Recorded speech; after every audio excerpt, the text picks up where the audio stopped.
Europe 1, il est 8h34. Et qui vient à 8h34 ? C'est Natacha Polony. Pour la revue de presse. Bonjour Natacha. Bonjour Thomas, bonjour Julie Bonjour. et bonjour à tous. Ce matin, une de vos journaux, la bataille fait rage. Le Figaro, Macron, Montebourg, Hollande pris en tenaille. Et puis le Parisien s'intéresse à la légitime défense, le combat des policiers. Et l'Humanité dénonce le silence coupable de l'Europe face à la dictature d'Erdogan. Enfin, mesdames, Libération nous invite à faire la grève, oui. À 16h34, arrêtons toutes de bosser. En fait, 16h34 et 27 secondes précisément, puisqu'à partir de ce moment et jusqu'au 31 décembre au soir, nous travaillons gratuitement pendant que ces messieurs sont payés, puisqu'ils touchent en moyenne 19% de plus que les femmes. Et c'est pour ça que je suis content que vous soyez avec nous le matin, comme ça on vous entend. Les États-Unis, alors pour commencer. Oui, alors justement, les féministes verraient ça comme une victoire, l'élection d'Hillary Clinton. Mais ce qui est en jeu va bien au-delà. Le monde se fait peur. Donald Trump peut-il encore gagner ? Et l'opinion traduit le malaise américain dans les urnes. Le journal se demande comment les États-Unis, terre ouverte depuis toujours à l'immigration et au commerce, en sont arrivés à céder aux sirènes de la xénophobie et du protectionnisme. Bon, c'est oublier un peu vite que les États-Unis ont toujours été protectionnistes. Alors sans doute faut-il chercher ailleurs l'explication.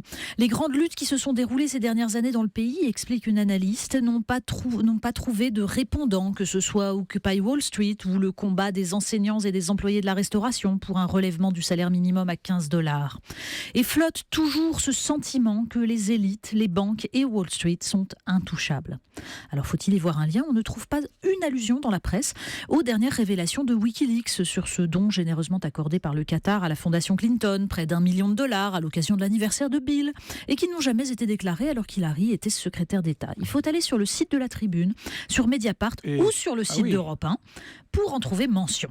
Alors, difficile de comprendre pourquoi certains votent Trump. La politique, pas très relisante non plus, mais chez nous. Exactement, ça c'est chez nous. Le Monde poursuit son enquête sur les liaisons dangereuses de la Sarkozy. Il faut lire ce portrait d'Alexandre Djouri, ancien voyou de Sarcelles qui roulait en Jaguar à une époque où on ne lui connaissait pas d'activité professionnelle. Après le fils de Long, il rencontre le fils du Sénégalais Amadou Matar Mbow, ancien directeur général de l'UNESCO, qui lui fait découvrir le monde merveilleux de la France-Afrique. Sous l'ère sarkozienne, Monsieur Alexandre tient salon au Bristol et se promène avec Claude Guéant. Alors on rencontre aussi son grand ami Dominique de Villepin, à qui il rend de menus services comme de racheter un album rare de Tintin au pays des Soviets ou de lui présenter une riche famille saoudienne citée dans l'affaire Karachi. La République comme on l'aime. Monsieur Alexandre d'ailleurs serait à Alger, en cavale dit-on. Sans transition ou avec la grande histoire de la justice ? Mais oui, on ne sait pas s'il y aura un procès des affaires libyennes, mais un hors-série du magazine Ça m'intéresse Histoire se penche sur les procès qui ont changé la France. Celui de Jacques Mollet, évidemment, grand maître des Templiers en 1307. Celui de Nicolas Fouquet en 1664, qui permet à Louis XIV d'affirmer son pouvoir. Celui de Charlotte Corday en 1793, qui affirme après avoir assassiné Marat, « J'ai tué un homme pour en sauver 100 000 ». Et puis le procès des affaires de Panama, les affaires de la Troisième République.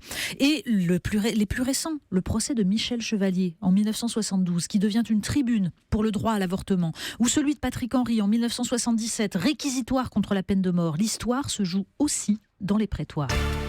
Et on termine avec Philosophie Magazine, parce qu'on est comme ça. Exactement, et parce qu'il y a une page assez étonnante dans Philosophie Magazine, un panorama des parcs d'attractions dans le monde. On y apprend qu'en 2013, sur les 51 millions de visiteurs de Disney World, oui, 51 millions, eh bien 20 millions étaient des adultes sans enfants. Oui, ils y vont tout seuls. 5000 mariages y sont célébrés chaque année, ça fait envie. Et puis il y en a d'autres des parcs. Au Parque Eco Alberto, dans l'état mexicain d'Hidalgo, par exemple, les visiteurs peuvent franchir de façon fictive la frontière avec les États-Unis. Ambiance à Bois-Monroe, qui est cri de garde-frontière, c'est sympa, non ? Et sinon, à Yinchuan, à 600 km de Pékin, la World Muslim City, parc dédié au monde islamique, devrait coûter la bagatelle de 3,15 milliards d'euros. Et là, les femmes pourront y visiter une mosquée en portant une abaya noire. C'est merveilleux. Oui, il y en a plein d'autres comme ça, je vous le conseille. Le monde réel, en fait, n'existe pas. Trump, Clinton, les Djouri, tout ça, ce ne sont que des attractions pour tromper notre ennui. La revue de presse de Natacha Polony, ça vaut toutes les montagnes russes du monde, la revue de presse de Natacha. Et ça revient demain à 8h30. À demain, Natacha. À demain.